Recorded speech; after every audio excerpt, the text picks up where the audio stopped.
जय हिंद दोस्तों, मैं वसीम हाशमी आपको अपने YouTube चैनल हाशमी क्लासेस में एक बार फिर से स्वागत करता हूं। दोस्तों, मुझे उम्मीद है आप लोग अच्छे और कुशल होंगे। दोस्तों, मैं एक बार फिर से आप लोगों को 10वीं कक्षा के मैथ के कुछ महत्वपूर्ण प्रश्नों को बताऊंगा जो आपके आने वाली परीक्षा 2022 के लिए बहुत ही महत्वपूर्ण है। तो चलिए चलते हैं पहले क्वेश्चन की ओर। तो पहला क्वेश्चन आपके स्क्रीन पे दिखा रहा होगा, यदि बहुपद 2x² - 7x + 3 के शून्य p तथा q हो तो p² + q² का मान ज्ञात कीजिए। मतलब ये दिया हुआ है बहुपद, इसको यहां से ऐसे लिख लेते हैं। px दिया हुआ है कितना, 2x² - 7x + 3। इसका शून्य कौन कौन है भाई? तो p तथा q है।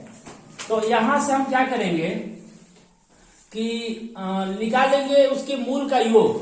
कह सकते हैं कि यहाँ पे a बराबर 2 है, b बराबर -7 है और c बराबर +3 है। ठीक है, तो यहां से p + q मतलब मूलों का अगर योगफल निकालेंगे तो क्या होगा? तो -b बटा में a, तो -b है -7 और बटा में a है 2। देख लीजिए, तो +7 बटा में 2 हो गया। और अगर p × q निकालेंगे मतलब कि मूलों का गुणनफल, तो ये होता है c/a मतलब कि 3 बटा में 2। अब क्या करना है, हमें निकालना है p² + q² का मान। किसका? p² + q² का मान जो है हमें बताना है। तो हम कह सकते हैं कि अगर इसको p + q का p² + q² बराबर हमें पता करना हो तो कहेंगे इसका सूत्र होता है p + q का whole square -2 × p × q, pq ना। तो अब देखिए p + q हमें पता है 7/2 है, 7/2 का करेंगे स्क्वायर -2 × pq का मान, p × q का मतलब pq, ये 3/2 है। तो यहाँ से 2 से 2 कट जाएगा, इसका 7 का वर्ग होगा तो 49, 2 का वर्ग होगा 4 माइनस ये 3 लिखेंगे, इसके बटा में 1 लेके लघुत्तम निकालेंगे। 4 और 1 का लघुत्तम कितना होगा? 4 होगा, पता है। 4 में 4 से भाग करेंगे एक बार में, तो 1 में 49 से गुणा करेंगे तो 89 होगा, माइनस 1 में 4 का जब भाग करेंगे तो 4 बार में कटेगा, 4 में 3 का गुणा 4 किया 12, 49 में से 12 घटेगा तो कितना बचेगा? 9 में से 2 गया 7 और 4 में से 1 गया 3, 37 बटा में 4। तो ये क्वेश्चन मैंने बहुत ही जल्दी से इस क्वेश्चन को बना दिया। आप भी हमारी तरह रफ्तार से बनाइए, यह आपका आंसर कंप्लीट हुआ। तो पहला क्वेश्चन बन के कंप्लीट हो गया। दूसरा क्वेश्चन हमारा है, देखते हैं। लिखा है ऋतु धारा के अनुकूल 2 घंटे में 20 किलोमीटर तैर सकती है और धारा के प्रतिकूल 2 घंटे में 4 किलोमीटर तैर सकती है। उसकी स्थिर जल में तैरने की चाल तथा धारा की चाल ज्ञात कीजिए। मान लेंगे, माना ऋतु की चाल क्या है? तो x किलोमीटर प्रति घंटा। धारा की चाल मान लेंगे, धारा की चाल क्या है? y किलोमीटर प्रति घंटा। हमें ये दोनों नहीं पता है। मान लेते हैं, इधर देखिए थोड़ा, ये इधर नदी है। क्या है? नदी है। नदी में धारा का प्रवाह इधर से ऐसे हो रहा है। ठीक है, ऋतु यहां खड़ी है, ऋतु यहां खड़ी है और ये तैर कर इधर आना चाहती है। तो जब धारा का प्रवाह इधर है, ऋतु भी इधर आना चाहती है, इसका मतलब क्या है? वो धारा के अनुकूल जा रही है, धारा के अनुकूल जा रही है, तो वो जल्दी से पहुंच जाएगी। समझ में आ रहा है? क्योंकि धारा की चाल और ऋतु की चाल दोनों जोड़ के आएगा। तो अगर इसको यहां पे ऋतु को रख दें, ऋतु को यहां पे कर दें, अब पहुंचना हमको यहां है, तो धारा उधर से आ रही है, धारा अपना उसका अलग चाल है और हमारी चाल मतलब ऋतु जो है उसकी चाल जो है कुछ और है। तो ऋतु की चाल ज्यादा जब होगी तब यहाँ पे ऋतु पहुंच पाएगी। तो धारा का अगर चाल ज्यादा होगी तो पता चलेगा कि धारा की दिशा में इधर ही बहना शुरू कर देगा ये, तो इसकी चाल ज्यादा रहेगी तब ये जाकर के यहाँ तक पहुंच पाएगा। कह सकते हैं धारा के अनुकूल ऋतु की चाल। धारा के अनुकूल हम क्या करेंगे? धारा का भी चाल और ऋतु का चाल दोनों जोड़ देंगे, अनुकूल है तो कह सकते हैं कि x + y जो है किलोमीटर प्रति घंटा है। अगर धारा के अनुकूल ये है और धारा के प्रतिकूल, धारा के प्रतिकूल ऋतु की चाल, किसकी चाल? ऋतु की। तो घटेगा ना, क्योंकि प्रतिकूल है, तो कहेंगे x माइनस वाई, क्या होगा? किलोमीटर प्रति घंटा में। चलिए अब जो है क्वेश्चन को आगे बनाते हैं। इसमें प्रथम शर्त क्या है?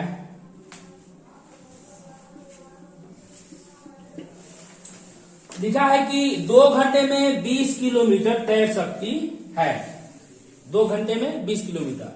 अच्छा, दूरी बराबर क्या होता है? चाल गुणे समय, पता है ना? इसको साइड में लिख लेते हैं। दूरी बराबर चाल गुणे समय, चाल गुणे समय। तो ये है 2 घंटे में 20 किलोमीटर।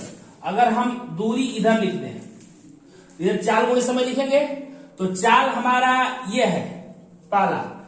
ये क्यों लिख रही है कि अनुकूल ना, अनुकूल वाला पे चाल लिखेंगे। x प्लस वाई है, x प्लस वाई है, और कितना चल रही है? 2 घंटा, तो कहेंगे गुणा 2। समझ में आ रहा है? तो ये दूरी, ये चाल गुणे समय है, ये दूरी, ये फार्मूले पे सटीक बैठ रहा है। अब क्या करेंगे यहां से कि x प्लस वाई बराबर जब निकालेंगे, तो ये इधर इसका भाग लग जाएगा, गुणा में, तो इधर भाग में, तो कहेंगे 20/2 हो गया। इसका मतलब कि ये जो है कितना हो गया भाई? 10 हो गया। क्या हो गया? 10। कह सकते हैं कि x प्लस वाई बराबर कितना, इसको यहीं पे लिख देते हैं, मिटा देते हैं, 10। ये हो गया समीकरण फर्स्ट। ठीक है। दूसरा शब्द क्या है?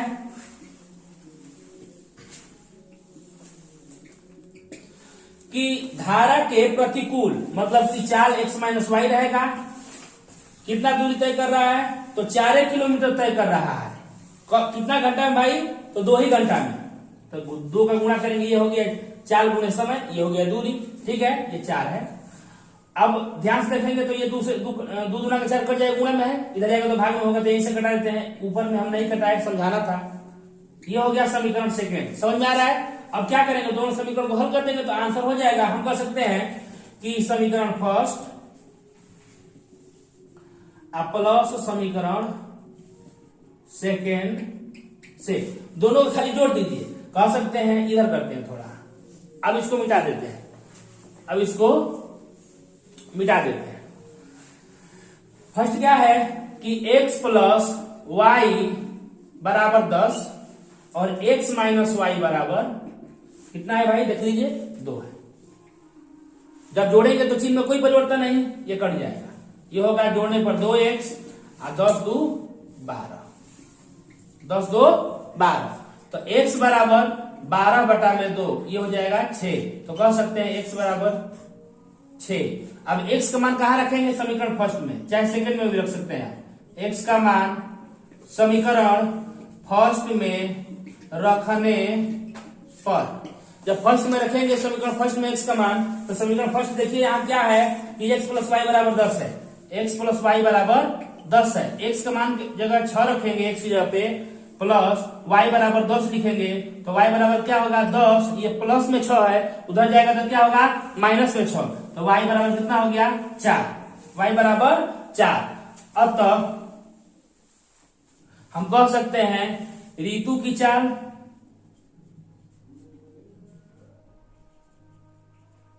शांत जल में, ऋतु की चाल कितना है? ऋतु की चाल x माने ना वो, तो वो है 6 किलोमीटर प्रति घंटा। और धारा की चाल, धारा की चाल वो है y, y का मान आया हमारा 4, तो कह सकते हैं 4 किलोमीटर प्रति घंटा।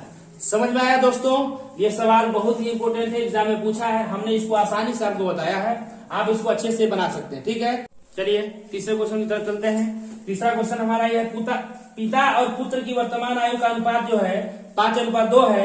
10 वर्ष के बाद उनकी आयु का अनुपात 2:1 हो जाएगा। तो दोनों की वर्तमान आयु ज्ञात करें। बहुत ही आसान है। हम मान लेंगे, माना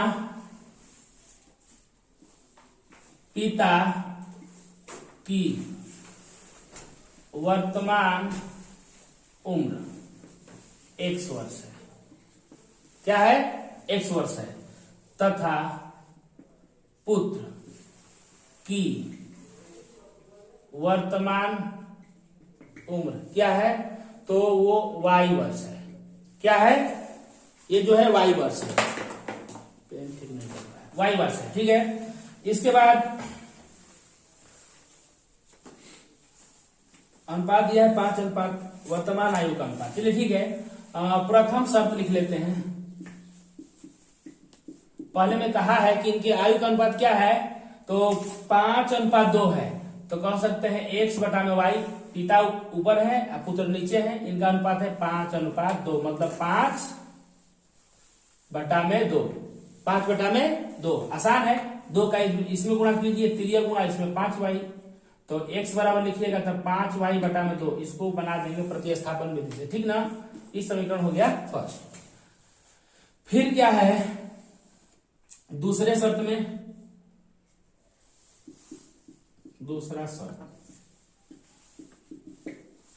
दूसरा शर्त क्या है कि 10 वर्ष के बाद उनकी आयु का अनुपात 2 अनुपात 1 होगा। मान लीजिए वर्तमान में x बटा में y है, लेकिन 10 वर्ष बाद, तो 10 वर्ष दोनों में जोड़ा जाएगा ना, 10 वर्ष दोनों में जोड़ा जाएगा, तो अब हो जा रहा है 2 अनुपात 1, मतलब 2 बटा में 1। 2 बटा में 1 तो ये गुणा कर सकते हैं आप यहां से। तो चलिए हम कर लेते हैं। इसमें देखते हैं कि x प्लस 10, इसमें करेंगे तो 2y प्लस 10 गुना के 20। एक का की है इसमें तो बराबर रह जाएगा, कोई मान में फर्क नहीं पड़ेगा, ठीक है। तो कह सकते हैं कि x y को इधर लेके आइए तो -2y 20, ये जाएगा उधर तो -10, ठीक है। तो x - 2y बराबर केवल 10। ये हो गया समीकरण सेकेंड। अब ये वाला जो x है इसमें रखेंगे, इस वाले x का मान कहाँ रखेंगे? समीकरण सेकेंड में लिख लेंगे x माइनस x की जगह पे क्या रखेंगे? इसको समीकरण सेकेंड कभी मत कीजिए, आप इसको डायरेक्ट बना लीजिए। इतना हो गया। अब ये x वाला जो है वैल्यू यहाँ पे रख लीजिए, एक जगह पे 5y बटा में 2 माइनस 2y बराबर 10। यहाँ लिखिएगा समीकरण फर्स्ट से। तो यहाँ इसके बटा में जब 1 लेके देखिएगा तो 2 5y हो जाएगा, माइनस 2 का इसमें भाग करेंगे, 2 दूना के 4y होगा। समझ में आ रहा है ना? बराबर 10। तो 2 का 3 गुना होगा तो इसमें जाएगा, 5y में से 4y घटेगा। अब यहां बनाते हैं तो यहां बचेगा केवल y। कितना बचेगा? केवल y। और यहां देखेंगे 10 गुना के 20। y का मान तो पता चल गया, मतलब ये कह सकते हैं कि यहाँ पे पुत्र का वर्तमान आयु निकल गया। अब क्या करेंगे? x का मान निकालेंगे तो लिखेंगे y का मान समीकरण फर्स्ट में रखने पर, समीकरण फर्स्ट में रखिएगा तो y का मान निकलेगा। देखिए फर्स्ट कहाँ है? यहाँ है, सॉरी x का मान निकलेगा x बराबर 5y बटा में 2, ठीक है। 5 गुणा y की जगह क्या रखेंगे? 20 बटा में 2 से कट गया 10 12 में, तो 10 बचे 50। अतः पिता की वर्तमान उम्र कितना होगा? तो 50 वर्ष, ठीक है ना। पुत्र की वर्तमान उम्र कितना होगा भाई? ये पुत्र y है, y किधर है? 20, तो 20 वर्ष। समझ में आया दोस्तों? आसान है बिल्कुल, हमने आसानी वैसे समझाया आपको, कोई ज्यादा मेहनत वाला काम नहीं दिया है, ठीक है। चौथे क्वेश्चन की तरफ चलते हैं। चौथा क्वेश्चन है हमारा, एक आयत का क्षेत्रफल 9 वर्ग इकाई कम हो जाता है यदि उसकी लंबाई 5 इकाई कम कर दी जाती है और चौड़ाई 3 इकाई बढ़ा दी जाती है। मतलब क्षेत्रफल कम हो रहा है कब? जब उसके लंबाई में 5 इकाई कम कर दी जाती है लंबाई को, और चौड़ाई को 3 इकाई बढ़ा दी जाती है। फिर कह रहा है कि यदि हम लंबाई को 3 इकाई और चौड़ाई को 2 इकाई बढ़ा दें, मतलब 3 बढ़ा रहे हैं लंबाई में भी चौड़ाई में भी 2, तो क्षेत्रफल 67 वर्ग इकाई बढ़ जाता है। तो आयत की विमाएं मतलब लंबाई और चौड़ाई निकालना है। चलिए ठीक है, आसान क्वेश्चन है, या में पूछता है, कुछ लोग इनको कठिन भी बोलते हैं। माना आयत की लंबाई कितना है, x, यूनिट में है, इकाई में है, तथा चौड़ाई क्या है, वो है y, ठीक ना। तो प्रथम शर्त में ये लिखा हुआ है, तो क्षेत्रफल अगर निकालना हो तो यहां पे क्षेत्रफल भी लिख देते हैं, आयत का क्षेत्रफल। जानते हैं ना, लंबाई गुणे चौड़ाई, यो नहीं पता होगा का, ये तो आसान है ना, एक्स वाई, लंबाई गुणे चौड़ाई एक्स वाई। अब आगे प्रथम शब्द में ये है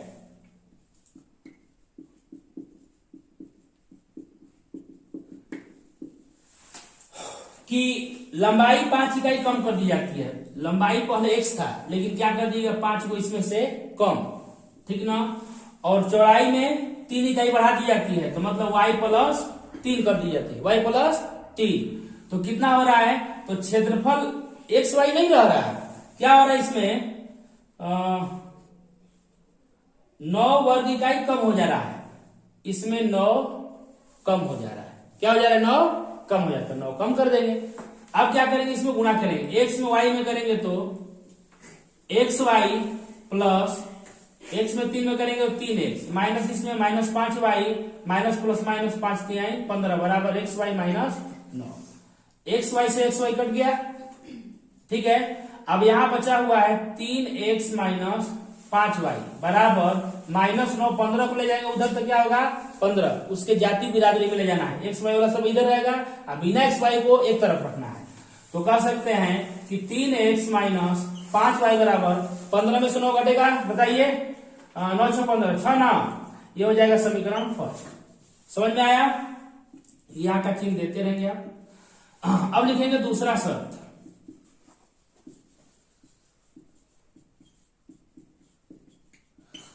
दूसरा शब्द क्या है आपका, इसमें बोल रहा है सवाल में, ध्यान से देखिएगा सवाल को, यदि हम लंबाई को 3 इकाई और चौड़ाई को 2 इकाई बढ़ा दें, लंबाई में भी 3 इकाई, लंबाई में 3 इकाई और चौड़ाई में 2 इकाई ना, हाँ 2 इकाई बढ़ा दें, तो जो क्षेत्रफल पहले था उसमें 67 वर्ग इकाई की वृद्धि हो जाती है, तो प्लस 67 करेंगे, ठीक ना, कमी होती है तो माइनस 9 किए थे, वहां पे पहला में दिया था। अब इसमें फिर वही काम करेंगे जैसे किए थे, ठीक है, x में y का तो एक्स वाई प्लस x में 2 का तो 2x प्लस इससे 3 से 3 में y में करेंगे तो 3y प्लस प्लस प्लस 3 गुना के 6 बराबर एक्स वाई प्लस 67।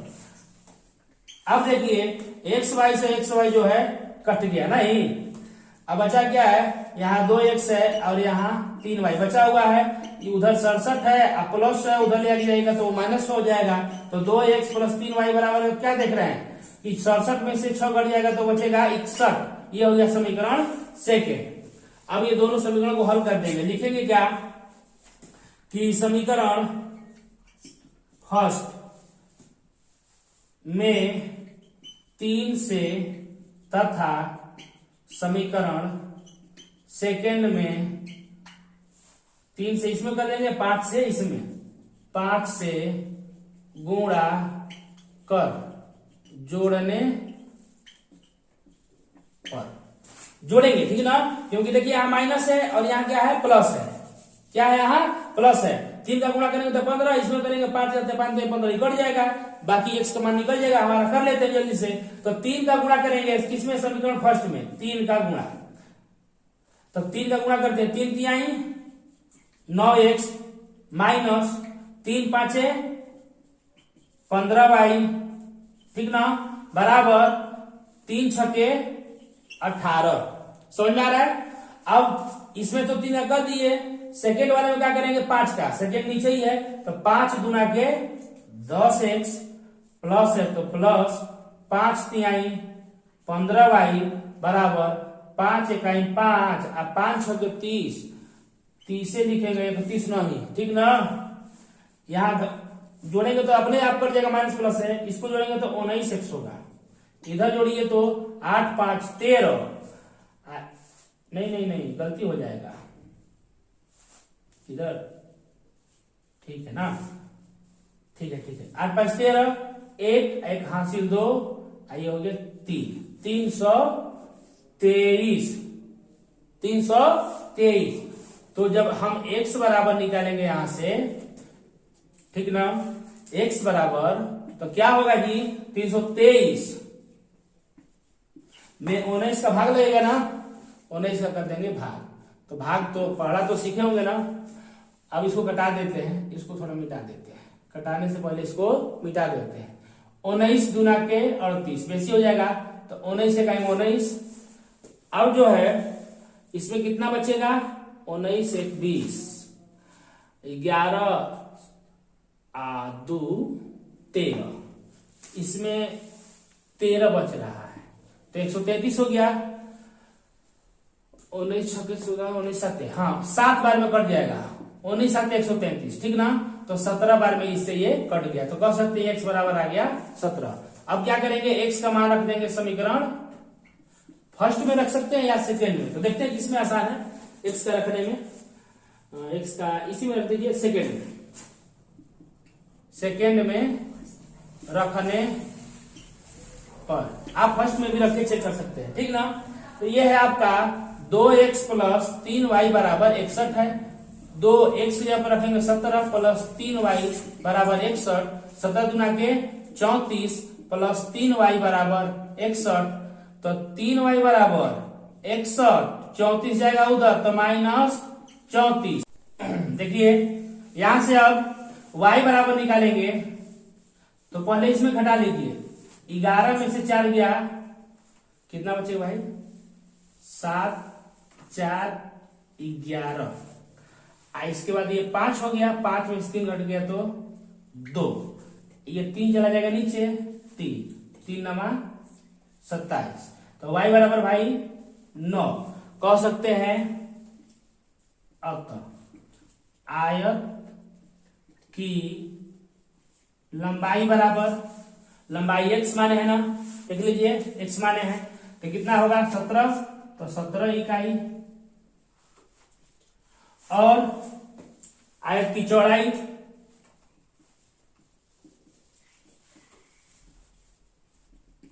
9 इकाई।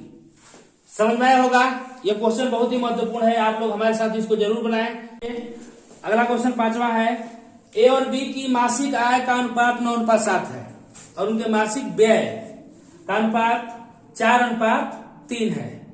यदि उनमें से प्रत्येक 200 रुपए मासिक बचत बचाता है तो प्रत्येक की मासिक आय ज्ञात कीजिए। मतलब आय व्यय से क्वेश्चन है, लिख लेंगे। माना ए की मासिक आय, मासिक का मतलब समझ रहे हैं, मंथली इनकम, ठीक है। 9:7 है तो हम इसको कर लेते हैं 9x है, क्या कर लेते हैं 9x है। और बी की मासिक आय, मासिक आय वो कितना होगा, 9:7 था, हाँ 7, तो ये होगा 7x, क्या है 7x है, ठीक ना। इसके बाद लिखा है उनके व्यय का अनुपात, फिर कह लेंगे इसमें तो लिखना ही पड़ेगा, ए की मासिक व्यय, व्यय का मतलब समझ रहे हैं, खर्च कमा रहा है तो उसका आय कहते हैं कमाने को, और जितना खर्च करेगा उसको व्यय कहेंगे। व्यय क्या है 4:3 है, तो मान लेंगे कि ये 4x है। और बी ये लिख लेते हैं पुनः माना, ठीक ना, और बढ़िया करने के लिए।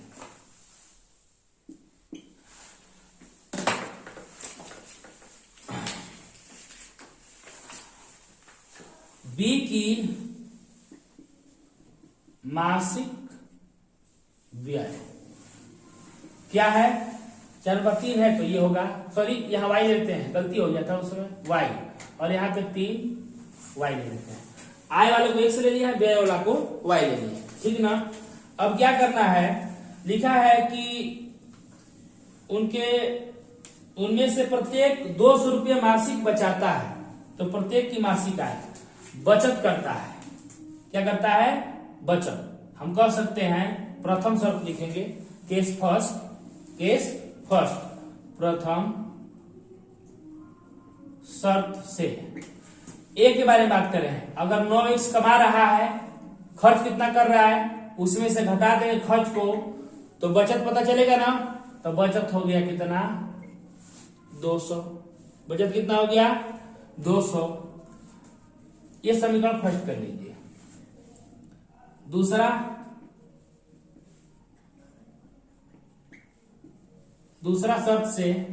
दूसरा शर्त है कि बी का आय कितना है? 7x माइनस ब्याज घटा देंगे, खर्च घटा देंगे तो पता चलेगा ना बचत कितना है। तो बचत इसका है, खर्च है 3y, घटा दिए तो पता क्या चलेगा? बचत। तो बचत भी इसका भी कितना है? 200 ही। इसको कर लेते हैं समीकरण सेकेंड। क्या कर लेते हैं? सेकेंड। अब क्या करेंगे? दोनों समीकरण को हल करके x और y का मान निकालना है। तो हम देख रहे हैं 3 का गुणा इसमें कर दे, 4 का गुणा इसमें कर देंगे तो हो जाएगा। लेकिन क्या करना पड़ेगा? घटाना पड़ेगा। चिन्ह एक सेम है ना, तो सेम नहीं रहे इसके लिए क्या करेंगे? हम घटाएंगे। घटाने पे क्या होता है कि चिन्ह जो है बदल जाता है। तो चलिए करते हैं, लिख लेंगे समीकरण फर्स्ट में 3 से तथा समीकरण सेकेंड में 4 से गुणा कर घटाने पर। जोड़ेंगे तो गलती, घटाएंगे तभी सही होगा।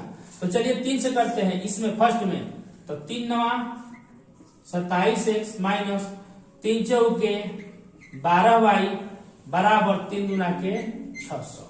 ठीक है। अब 4 का गुणा फर्स्ट में करेंगे, सेकेंड में तो 4 सत्ते 28x माइनस 4 तिहाई 12y बराबर 4 दूना के 8 डबल 0। ठीक है।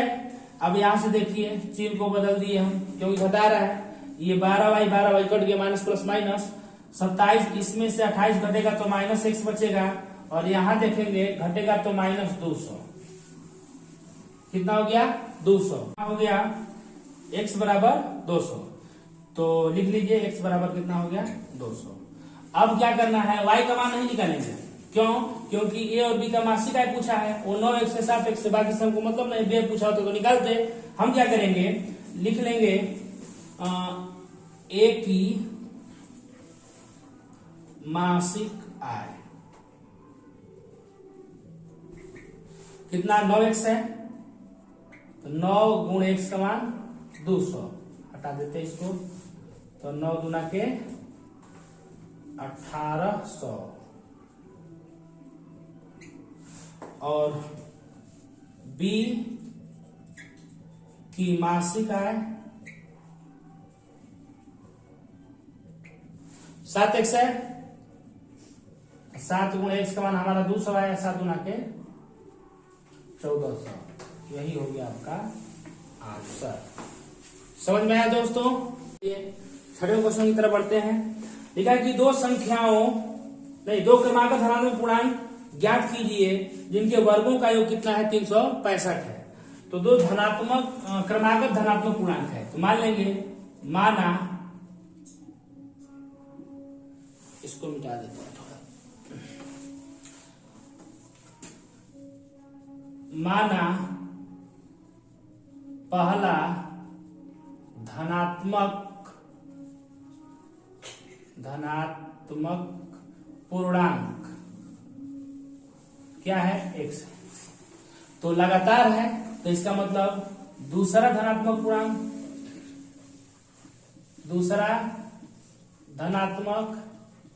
पूर्णांक क्या होगा?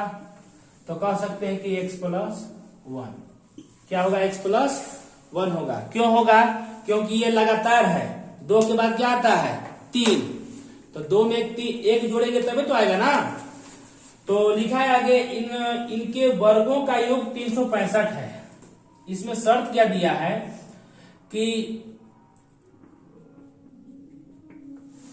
इनके वर्गों का योग अगर पहले का वर्ग करें और प्लस दूसरे वाले को धनात्मक पूर्णांक का वर्ग करें और दोनों को जोड़ दे, प्लस का चिन्ह दे दे, तो कितना होगा 365 होगा ना। अब देखिए यहां से एक्स स्क्वायर प्लस ये ए प्लस बी के होल स्क्वायर पे है, तो इसको लिखेंगे ए स्क्वायर प्लस 2ab मतलब 2x plus b square, b square का मतलब बी की जगह एक है तो एक क्या होगा बराबर 365। यहां समझ में आया ना, ए प्लस बी का होल स्क्वायर पे है, इसको जोड़ेंगे तो ये 2x स्क्वायर हो जाएगा, 2x हो जाएगा प्लस 1 365 को इधर कर दीजिए, डका दीजिए लाइन को, इधर आएगा तो माइनस में होगा ना, माइनस 365 लिख दिए हैं, क्या लिखे 365, उधर हो गया 0। अब देखिए 2x स्क्वायर प्लस 2x यहां घटा देंगे एक तो 300 हो जाएगा 64 बराबर 0। हम क्या कर देंगे 2 का कॉमन कर देंगे इसमें, तो ये हो जाएगा एक्स स्क्वायर प्लस एक्स, इसमें 2 से भाग दे दीजिए, तो 2 से भाग दे दीजिएगा तो कितना हो जाएगा 2 1 2 2 8 16 और 2 दूना के 4 बराबर 0। ठीक ना, हमने 2 का कॉमन कर दिया, इसको ऐसे भी लिख सकते हैं, एक स्टेप बढ़ जाएगा ऐसे। ठीक ना, हम उड़ा दे रहे हैं, 2 जाएगा इधर तो फिर माइनस में हो जाएगा, आप समझ ही गए क्या लिखना है इसको। ठीक ना, अब क्या करेंगे इसका गुणन खंड कर देंगे एक्स स्क्वायर प्लस, अब इसको तोड़िए ना 182 को 2 2 9 18 2 1 2 7 से 13 7 गुना के 14 13 13 में तोड़ दीजिए 14x माइनस 13x। अब इसको मिटा देते हैं, कुछ बच्चे पागल हैं और लिख लेंगे है कि नहीं। 14x माइनस 13x माइनस 182 बराबर 0 है। कुछ होते हैं जो उसको भी लिख लेंगे, पता नहीं चलता है उनको। अब क्या करेंगे कॉमन कर लेंगे, इसमें x से कॉमन करेंगे तो x से कॉमन करेंगे तो x प्लस x बचेगा, x यहाँ से गया बच गया कितना 14, यहाँ माइनस 13 का कॉमन कीजिए तो माइनस 13 इसमें ही है तो कट गया, x बचा माइनस माइनस हो गया प्लस 13 में 182 भाग देंगे तो 14 ही आएगा, भागा नहीं आ रहा तब वो समझिए कि 14 आएगा, क्योंकि दोनों में गुणा करने पाया था 182 बराबर 0। यहां से क्या देख रहे हैं कि एक आ रहा है x माइनस 13, आज जो दोनों में मिल रहा है उसके बदले में ये वो लिखेंगे x प्लस 14 बराबर कितना हो तो 0 लिखेंगे। यदि x माइनस 13 बराबर 0 होगा तो x बराबर कितना होगा तो प्लस 13, यहां से लिखेंगे यदि x प्लस 14 बराबर 0 तो x बराबर माइनस 14, तो यह वाला मान्य जो है अमान्य हो जाएगा। क्यों? क्योंकि यहाँ पे देखिए धनात्मक पूर्णांक है, तो धनात्मक पूर्णांक माइनस में जाएगा, ऐसा तो हो नहीं सकता। अतः हम कह सकते हैं x का मान हमारा कितना होगा 13, तो पहला धनात्मक पूर्णांक, पहला धनात्मक पूर्णांक क्या होगा भाई, तो वो हो जाएगा आपका ये 13, नीचे आ जाएगा दूसरा धनात्मक पूर्णांक कितना हो जाएगा 13 प्लस 1 मतलब कि 14, कितना 14, यही जो है आपका आंसर हो जाएगा 13 और 14। तो दोस्तों आज हम 6 क्वेश्चनों कराए हैं जो एग्जाम की दृष्टि से बहुत ही महत्वपूर्ण है। तो आप लोग मेरे इस वीडियो को ज्यादा से ज्यादा शेयर करवाइए और कीजिए, ठीक ना, ये आपका ही चैनल है और हमारे चैनल को सब्सक्राइब कीजिए, शेयर कीजिए, लाइक कीजिए और हमारे वीडियो को देखते रहिए। जय हिंद, हिंदुस्तान जिंदाबाद।